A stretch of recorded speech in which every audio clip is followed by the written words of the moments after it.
Mm-hmm. I love my teaching. A lot of people say, "Oh, how can you do that? How can you do that?" No, it's good. I became a complete different human being. I like people now that that are listeners. Right. I like to be able to share my experiences that I had with my pupils. I just don't teach. It's a whole philosophy. It's a way of life for me. And I want to be the greatest teacher in the world. And the only way I could do that is by getting the greatest pupils in the world.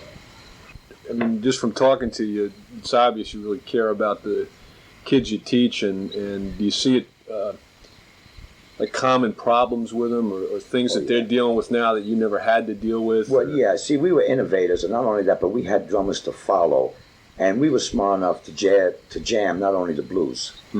We would jam different tunes like "I'll Hide the Moon," right? Cherokee and all that shit.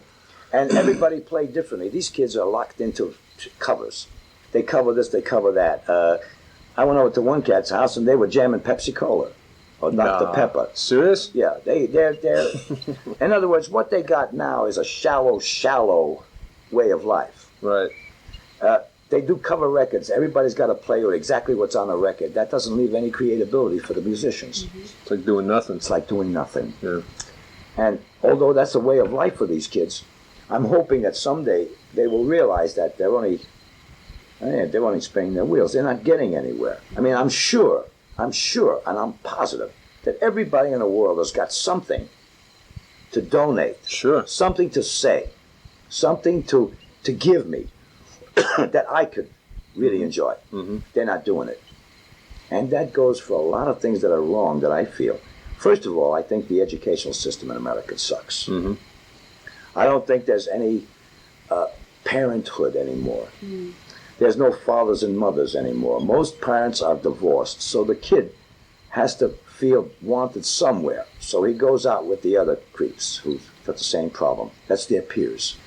They hang out on corners. They're after chicks. The chicks are after the guys. And they go out and get high because they got no father and mother. They don't have enough love for that. And then another thing, religion. I'm a very religious guy in my own way. I think that's what we need. Between that and the deficiencies in school, there was a little town in St. Louis. Stop me if I'm boring you. No, yeah, it's good. There was a town in St. Louis that advertised.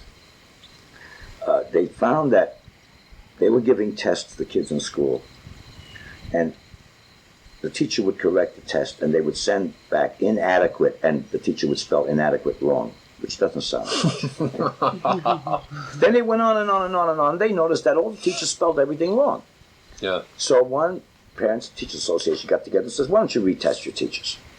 So they retested the teachers. They found that, I don't know what the exact amount was, 20%, 30%, were retards.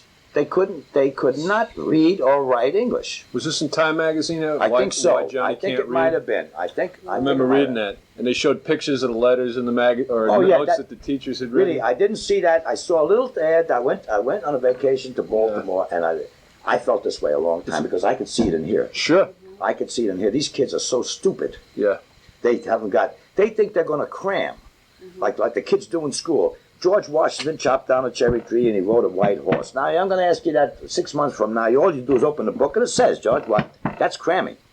But I'll be a son of a bitch. When I give a lesson, you're going to play it. And I'm going to keep your ass on it until you play it right. There's no cramming. But they're not used to that. One big kid, a college kid, said to me, "Gary," he says, "you're on me. You're giving me a hard time, man." He says, "You got to remember, he's a college. He says, "I'm going to college." He says, "We don't learn anything in college. I'm not used to the concentration you're asking from me." That's scary, man. Yeah.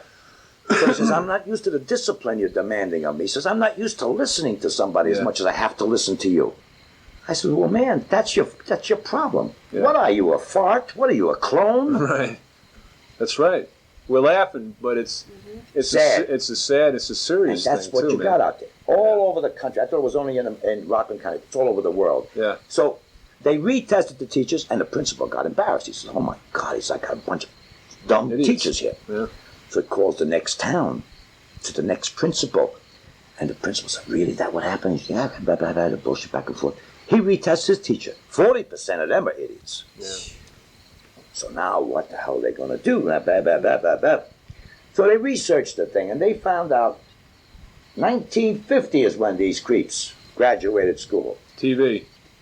Not only TV, but that was when the Bobby Dylan, anti this, anti that, this is that, America sucks, this and that, like the Pink Floyd's doing now. The Pink Floyd happens to be right, though. Pink Floyd, The Wall. Or The Wall. The things that they're saying in that, if you listen to that, they're absolutely right. No parents. Right. No this, no that, comfortably numb, stoned out. Yeah. They're right, but why? Because the teachers that graduated in 1950, the dropouts of the goddamn schools in 1950 are your teachers today teaching my children. Right. Now that's scary. That's right.